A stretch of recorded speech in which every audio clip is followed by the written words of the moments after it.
Good morning, everybody. Coy Camiscioli of Philly Sports Talk. Today, we're going to talk about some 76ers basketball, which sucks. So, to put it blunt. But yeah, we're going to do a season recap, talk about some things. It was a disaster of a season, the worst one that I've witnessed.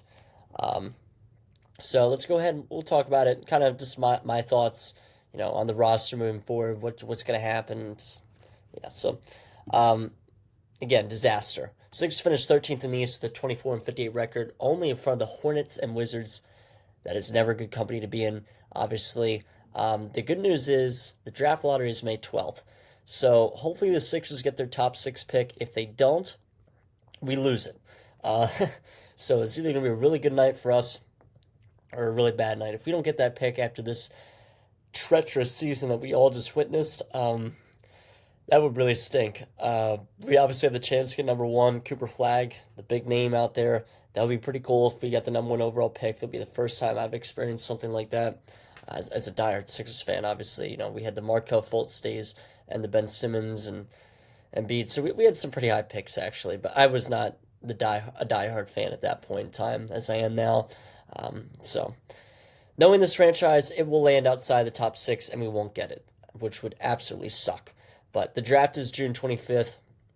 I'm not even going to look into draft prospects until I find out if we have the top six pick or not. Because if we don't, if I do all this research about six prospects and we don't even get that pick, that's man, that would make me so angry. But yeah, we'll talk about the draft at a later date. We'll wait for maybe I'll do like a live video May 12th of the draft lottery. That might be kind of cool. That might be kind of funny on the YouTube. What to think about that. So since the last time I was on air talking about the Sixers, Paul George, like a little what happened last. Paul George, he was shut down for the season. Tyrese Maxey as well, and Joel Embiid had another surgery on his left knee, which is the second one within the last 12 to 13 months. That's not really good, especially for a guy getting up there in age. One can only hope he still has a little bit left in the tank after this injury, but I have my doubts just based off of what I've seen from him recently. And who knows if George or Embiid will get traded this offseason. It's honestly a shame because I was so excited when we signed Paul George this past summer. I remember lying down in my room down the Jersey Shore, and it was a late night Woj bomb, a late night one. I think it was like 3 or 4 a.m. And I was like, it's been done. It's finally been done. And this team was like being talked about as potentials to come out of the East. Like this was supposed to be another one of those years. And it was I was referring to this team as one of the best since 2019 when we lost to the Raptors and Kawhi, because it just seemed like things were kind of coming together a little bit, and the roster was kind of you know finally complementing each other. We signed Caleb Martin, got a couple other good role players on the squad, so it really is a shame. And it sucks because now who knows if we're going to blow it up or whatever. Who knows if Paul George is going to get traded or Embiid's going to get traded. And it really sucks because, I personally, we all did, but we wanted Paul George to work out here. It was a cool move, one of the biggest signings in Sixers franchise history in free agency. It's Paul George. It's a big name, and it hasn't worked out. He had his moments, but for the most part, not very good. I'm going to pull up his basketball reference page as we're speaking, but you have to remember that nothing worked out for the team this year. He was hurt. The entire roster was hurt. It was just a disaster of a season. Um, so, man, I would kind of want to see this team one more go at it. And maybe that's delusional. They say a definition of insanity is doing the same thing over and over again, and expecting something different. That's that's what I am. That's what I that's what all Sixers fans have come to be after what we've seen year in and year out. But last year, Paul George, 16 points per game, 5 rebounds, 4 assists, 43% shooting. Yeah, it's just that's not a $200 million player. And again, I know things didn't work out really at all last year.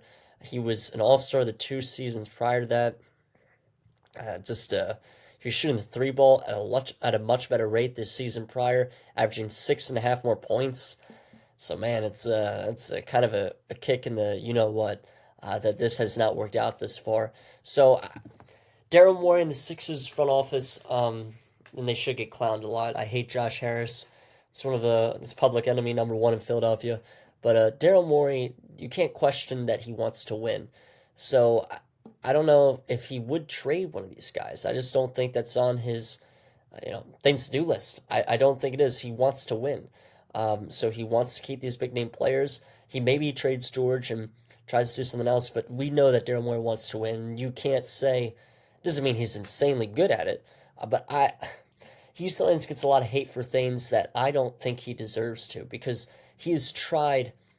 He wants to win. He really wants. He gets guys because he wants to win. Are there always right guys? No. But we could have a GM that does not do this, and a front office that does not do this, like the Hornets or teams like that just don't go and do anything. There's a lot of teams like that in sports, so I, I don't know. It's going to be interesting to see what Daryl Morey does to this team. There's a lot to be done. There were a couple positives from this year, so let's talk about that for a second. Quentin Grimes, we got him for Caleb Martin, and honestly, when this trade initially happened, I was like, this is what's the point? We just signed Caleb Martin to a 4-year deal. Quentin Grimes is decent, but I mean, is he much of anything? I was wrong. He was actually one of the lone bright sides of this team for this year, and we got him just for Caleb Martin, the second-round pick. So we got to make sure we can lock him up. He would be a very good role player for us moving into next year when we have aspirations of competing again. He played 75 games this year, by the way. 14.5 points, 4 rebounds, 3 assists, 47% shooting. It's Paul George numbers right there. And that's the numbers Paul George put up this year. Just a little slightly less, but in 75 games, not 31 or 41. So great stuff from Quentin Grimes. We got to keep him, though. Other than that, Jared McCain, obviously, he was great. Big Jared McCain guy. He'll be ready to go. Just a meniscus injury, so he'll be ready to go come time next season. That's a long time from now, but Adem Bona too. He showed some good signs for us. I knew kind of in the beginning of the season when he was getting more minutes that I liked what I was seeing. Just kind of a little, there's some things he needed to work out with. But any rookie obviously has things that they need to work on. So. Some good things. I like those. I liked what I saw from those guys. We have a lot of good, reliable role players, which is something that I said throughout the year, and that's something the Sixers really have never had. So that's what gives me a little bit of hope going into next year that maybe something will be different. But again, it was a shame the injuries. The injuries were an issue. This team had a lot more in them than what happened. So overall, I don't have much more to say for this podcast about this team. There will always be the conversations around, saying we need to trade Embiid, blow it all up. It's I don't think that's gonna happen. I don't think they're gonna trade Joel Embiid, and honestly, at this point, we're so far deep into this process that has happened that you gotta just give it one more ride for this team. And if he gets hurt, then that's it. That actually is it. But you gotta give it one more ride. We gotta see this thing through. And that doesn't mean keep Paul George, even though, again, I kind of wanted that to work out. It did not at all. But you can't trade Embiid now. We were way too far into this thing to do it now. So the most that will happen is Paul George getting traded, probably.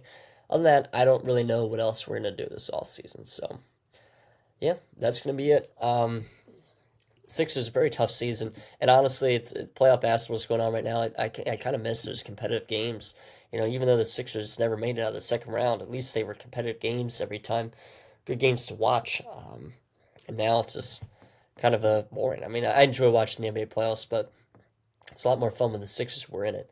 So yeah, that's gonna do it. Sixers suck. It's a long time till we get to watch them again, which is maybe a good thing. But it's going to make me miss it, honestly. It is. I do miss that playoff basketball feeling. But yeah, that's going to do it. Everybody, thanks so much for tuning in. Peace.